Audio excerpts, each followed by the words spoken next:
नमस्कार स्वामी भक्तांनो, माझ्या स्वामीला अर्पण मराठी चॅनलवर तुम्हा सर्वांचं मनापासून खूप खूप स्वागत आहे. तर मंडळी, 21 जुलै 2024 रविवारला गुरुपौर्णिमा आहे. त्यानिमित्त स्वामींचा आशीर्वाद घेऊन त्यांचे आशीर्वाद कायम पाठीशी राहोत अशी प्रार्थना आपण करूया. स्वामी समर्थांना पाहिले तरी अर्धा ताण नाहीसा होतो.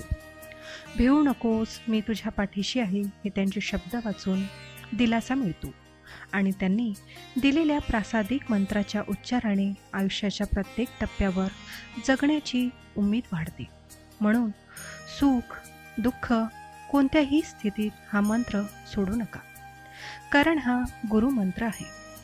गुरुपौर्णिमेच्या मुहूर्तावर या मंत्राचे पठण झोपेतून उठल्यावर आणि झोपण्याआधी करायला सुरुवात करा. सगळ्या चिंतांमधून मुक्त व्हा. ताणतणाव नैराश्य यात अडकलेल्या प्रत्येक जीवाला स्वामींचा तारक मंत्र तणाव नियंत्रणाचे धडे देतो. तारक मंत्रातले साधे शब्द प्रचंड दिलासादायक आहेत. रोज सकाळी आणि रात्री झोपताना तारक मंत्र म्हणण्याचा आणि समजून घेण्याचा सराव केला तर आयुष्यातून ताणतणाव कोसो दूर पळून जाईल. यासाठी तारक मंत्राची आशयासह उजळणी करूया. निशंक हो निर्भय हो मनारे, प्रचंड स्वामी बळ पाठीशी रे, अतर्क्य अवधूत हे स्मरणगामी, अशक्य ही शक्य करतील स्वामी. कोणत्याही कामाच्या सुरुवातीलाच मनात शंका कुशंका आणून उपयोग नाही. सुरुवात आत्मविश्वासानेच झाली पाहिजे. त्यासाठी मन निर्भयी असले पाहिजे. भीती कशाची आणि कोणाची व का ठेवायची, कारण स्वतः स्वामीबळ आपल्या पाठीशी आहे. म्हणून हे म्हणा, सगळे तर्क कुतर्क बाजूला सारून कामाच्या ठिकाणी एकाग्र हो. आपण प्रयत्न करायचे, बाकी फळ काय द्यायचे हे स्वामी बघून घेतील. जिथे स्वामी पाय तिथे न्यून काय, स्वये भक्त प्रारब्ध घडवी ही माय. आज्ञे विण काळ ना नेई त्याला, परलोकीही न भीती तयाला. स्वामी कथेतला एक प्रसंग. यमराज एका व्यक्तीला न्यायला आले. ती व्यक्ती स्वामी भक्त होती. तिने स्वामींना आणखी काही काळ सेवा करण्याची इच्छा प्रकट केली. स्वामींनी यमराजाला त्याला नेऊ नकोस सांगून परतावून लावले. एवढे सामर्थ्य त्यांच्याजवळ आहे. आपला काळ कधी यायचा हे स्वामी ठरवतील. आपण आपल्या कामात स्वतःला झोकून द्यायचे, म्हणजे जिवंतपणीच काय तर मरणोत्तर प्रवासही सहज पार पडेल. उगाची भीतोसी भय हे पळू दे, जवळी उभी स्वामी शक्ती कळू दे. जगी जन्म मृत्यू असे खेळ ज्यांचा, नको घाबरू तू असे बाळ त्याचा. कोणी आपल्यासोबत नाही असे म्हणत घाबरण्याचे काहीच कारण नाही. स्वामी आपल्या हृदयात स्थित असून आपल्या प्रत्येक कार्याकडे पाहत आहेत.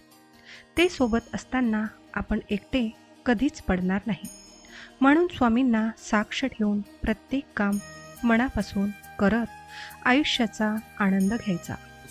जन्म मृत्यू खेळ आहे. या प्रवासात जेवढे आयुष्य वाट्याला आले मनसोक्त जगून घ्यायचे.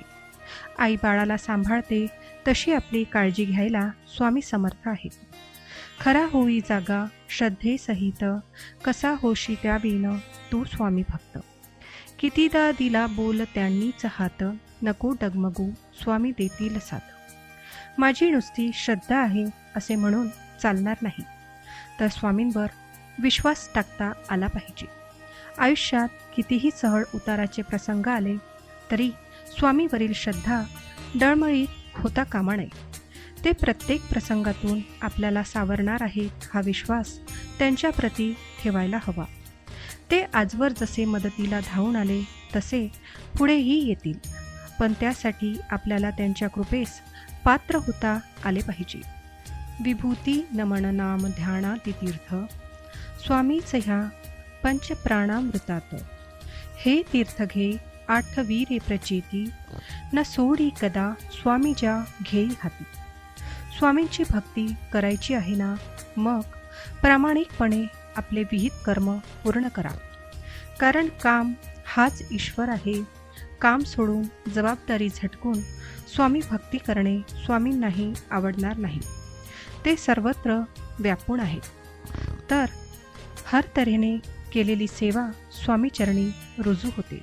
त्या सेवेची स्वामी नोंद ठेवतात आणि आपल्या सहाय्याला धावून येत तणावमुक्त करतात.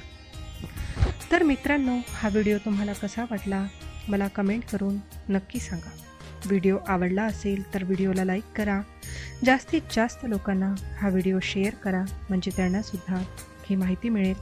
चला तर मग आजच्या व्हिडिओमध्ये एवढेच. मी तुम्हाला परत भेटते अशाच एका नवीन आणि माहितीपूर्ण व्हिडिओमध्ये. तोपर्यंत सर्वांनी काळजी घ्या आणि असेच छान छान माहितीपूर्ण व्हिडिओ पाहण्यासाठी आजच आपल्या स्वामीला अर्पण चॅनलला सबस्क्राईब करा. धन्यवाद. श्री स्वामी समर्थ. जय जय स्वामी समर्थ.